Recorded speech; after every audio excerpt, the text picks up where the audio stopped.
A handicapped war veteran, Jake Sully has settled into a mundane life in the United States.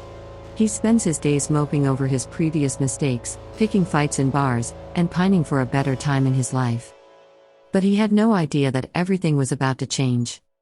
His twin brother Tom was recently murdered, and several officials approached him to break the news. Even though this news has crushed Jake, the government has expressed interest in hiring him to finish his brother's unfinished project. It seems that Tom had intended to visit Pandora, a recently discovered planet that appears to host life similar to that on Earth. After giving the offer some thought, Jake finally agrees when the officials tell him how much money he will make. The next step in getting him ready for the expedition is to put him into cryosleep for 6 years. He wakes up on a ship headed for Pandora with a number of other people. Since Jake and his sibling are a perfect genetic match, he was given the opportunity of a lifetime. The next scene shows Jake and the others boarding a shuttle to Pandora. Everyone must wear full-face respirators because the atmosphere of this planet is extremely poisonous, and even being exposed to it for 20 seconds will result in death within 4 minutes. Right after Jake and his crew land on the alien planet, he heads to a military briefing where Colonel Miles Quaritch is giving a speech to the assembled soldiers and a few civilians who have accompanied them. He explains that the natives of Pandora are called Navi, and that in order to survive, they must follow the rules that have been set up for everyone else. Later, Jake encounters Norm Spellman, a scientist, at a lab. She shows him his digital double for the first time. It is then revealed that visitors to Pandora can better blend in with the native Navi species by establishing a connection with their avatar, a genetically produced human-Navi hybrid. Next, as Jake and Norm enter the science department, the program's science lead, Dr. Grace Augustine, wakes up in a pod designed to keep her connected to her avatar. Even though Norm tries to introduce her to Jake, she acts hostile and leaves the room. Grace then has a showdown with Parker Selfridge, the base commander and an RDA official. RDA is a business in charge of the colony's military and civilian staff. She tries to persuade Parker that Jake is of little value because he has no legs and isn't a scientist. But Park retorts that Jake is the only person who shares his brother Tom's genes, which are crucial to releasing his avatar. Early the following morning, Jake and Norm are back in the lab, linked to their avatars. Jake's digital persona then wakes up shortly thereafter.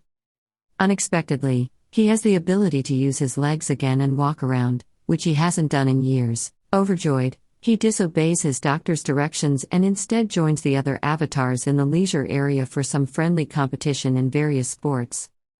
After a while, when Jake's avatar goes to sleep, the connection is severed and he wakes up as a person.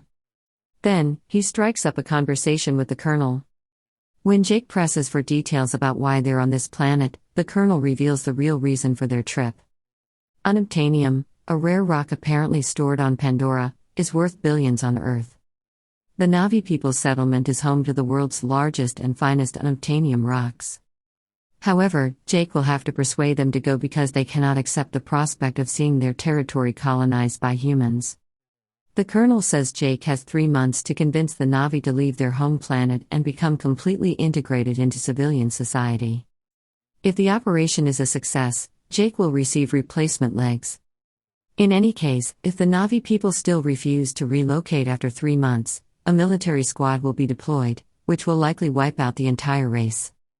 The following day, Jake, accompanied by Grace, Norm, and a few others, connects with his avatar and flies over the surface of Pandora. They'll be landing soon to start taking plant specimens. But Jake, who is unfamiliar with his new surroundings, gets lost and ends up in a flower field. Then, out of nowhere, a strange beast, a thanator, which looks like a panther, rushes up behind them and pursues Jake, leaving him alone. Fortunately, he is able to escape the thanator's scream by diving into a waterfall. After looking for Jake for a while, his crew finally gave up and left when night fell. Jake, who has no longer any weapons, is spotted at night preparing a spear from a long stick. A female Navi is watching him from above at the same time. As she raises her bow to shoot him, something weird and glowing descends on it, stopping her in her tracks. Likewise, a pack of viper wolves swoops down on Jake. He looks to have finally met his end, when the female Navi unexpectedly comes to his help, driving off the wolves. But she is not happy with Jake and tells him to get back to work.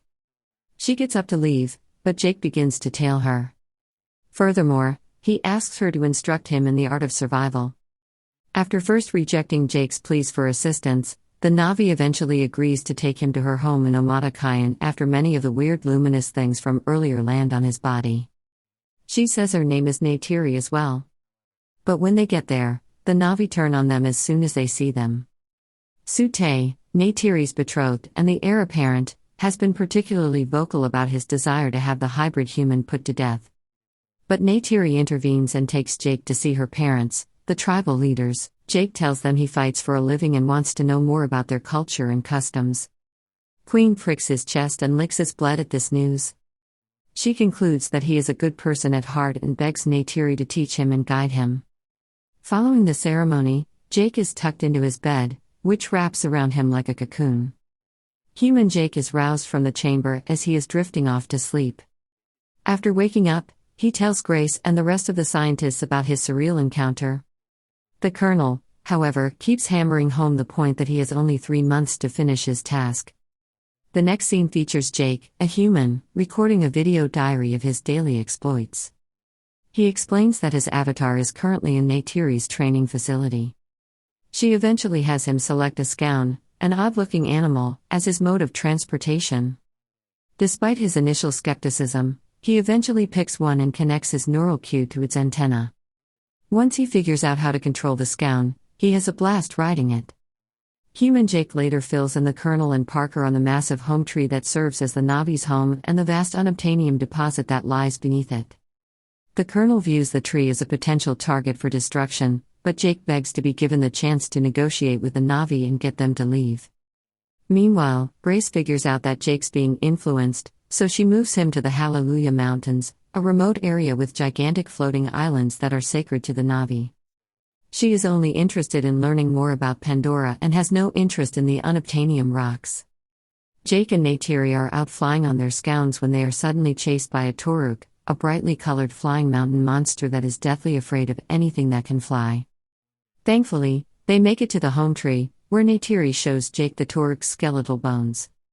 Her great-grandfather, she says, rode a Toruk to unite the 5 Na'vi tribes at a difficult time, making him the last person to do it.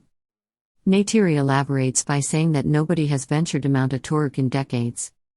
Time passes, and the Na'vi tribe gradually begins to accept Jake as one of their own. Eventually, they even hold a celebration in his honor. After the ritual, Neytiri leads him to a prayer space, where the two of them commune with a tree by means of the nerve endings at the tips of their long hair. He is now free to choose a wife, as Neytiri has informed him. After some deliberation, Jake tells her he wants to marry her. Clearly shocked, Neytiri accepts the proposal and the two have a passionate kiss. When morning comes, Jake has regained consciousness in the lab, and the new couple has spent the night together under the tree. Neytiri hears trees crashing as she wakes up, and she sees several bulldozers tearing the area apart. When she sees that they are under attack, she does everything she can to get Jake to safety. As the bulldozers approached their distant location, Jake was preparing to link with his avatar. Upon reviving, he climbed atop one of the machines in an attempt to halt its progress. Since nothing else is working, he destroys its camera system, prompting the soldiers to open fire.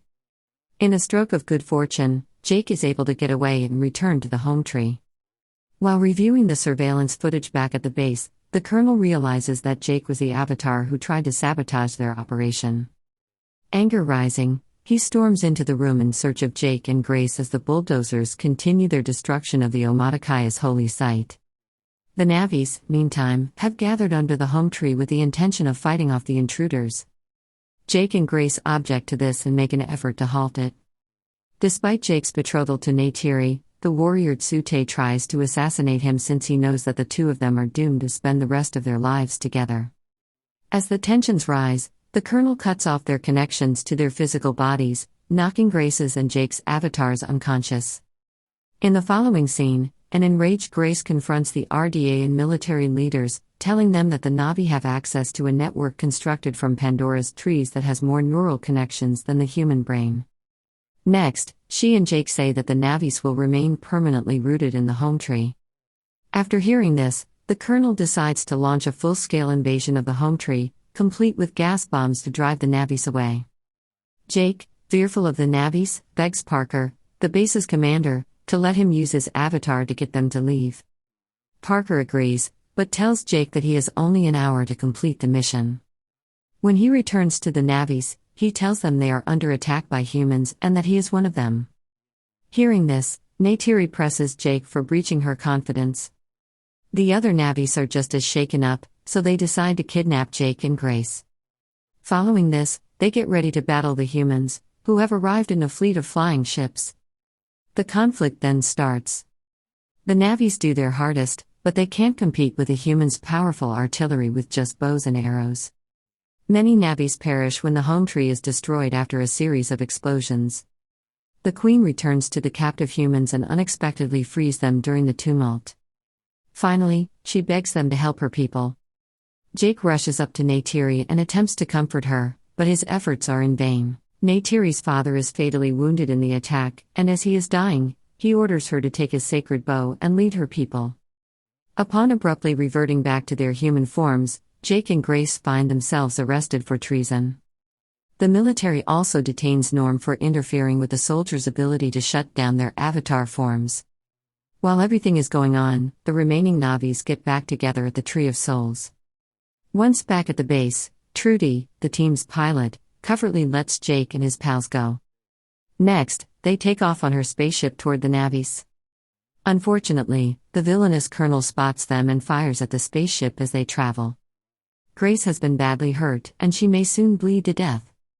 Jake then jumps into a pod and emerges as his avatar after the gang reaches the floating mountains. With the knowledge that the Navis will reject him, he boldly decides to use his scout to find the Toruk on his own. His plan is straightforward, but it could very well be his undoing. Then, Jake creeps up on the hazardous Toruk from above and hops upon its back. Then, we see him riding the Toruk to the Tree of Souls during an Omatakayan rite. All of the Navis are taken aback by this news and treat his return with the highest reverence. Then, Jake enlists the help of the warrior Tsute in his fight against the human forces. Together with the Navis by his side, Jake goes to great lengths, even consulting the Queen, to try and save his dying friend, Grace. Grace, despite their best attempts, dies of her wounds. Jake's rage is stoked by this, and he rallies the Navis to drive the humans away. By day's end, they've gone to visit their antagonistic clans and recruited an additional 2,000 Navis. While this is happening, the colonel has focused his attention on the Tree of Souls after seeing a huge number of Navis. He then gives commands to his men and leads them in a march to the area. However, to his astonishment, the Navis make an appearance as well, both on the ground and in the air. Tsute and the other warriors are prepared to lay down their lives for their nation, but Jake is already in the air on the famous Toruk. A bloody conflict is about to break out, with bodies piling up on both sides. This time around, though, the Scounds are to blame for the human artillery's gradual decline. Jake is being chased and shot at by the colonel's dragonfly ship at this time. Thankfully, Trudy shows up just in time and starts shooting at the colonel, giving Jake a chance to get away. However, Tsute is killed in an explosion, and Neytiri's Scound is shot down. Neytiri, standing on the ground, is horrified by the destruction she sees. Meanwhile, a huge bomb ship is heading straight towards the Tree of Souls. A battalion of Titanitares, Pandora's heavily armored dinosaur-like animals, arrive through the remaining forest and begin attacking the soldiers just when it looks like the humans will get their way. Delighted to have the support of so many of Pandora's species, Neytiri immediately returns to the fray. When a Thanator approaches close by, it, shockingly, genuflects to her in submission. Once the military ground forces have dispersed in disarray, Jake will raise his Toruk into the air to confront the bomber. Then, he starts lobbing grenades at the spacecraft, bringing about its destruction far from the Tree of Souls. Even though Jake fires explosives at the colonel's spaceship, the colonel manages to get out of there in an AMP suit before the ship explodes. The colonel has the misfortune of coming across Grace's makeshift camp. He tries to shut down Jake's avatar pod, but the Thanator Neytiri had associated with launches an attack on him at the same moment. Surprisingly, he manages to kill it by trapping Neytiri under it while wearing his suit. But before the colonel can kill her, Jake shows up in his avatar and stops the plot. A back and forth ensues, with the Colonel eventually emerging victorious. Just as he was ready to kill Jake for good, Neytiri stood up and impaled the Colonel in the chest with an arrow. With no time to spare, she lets fly with a second arrow, instantly ending the Colonel's life.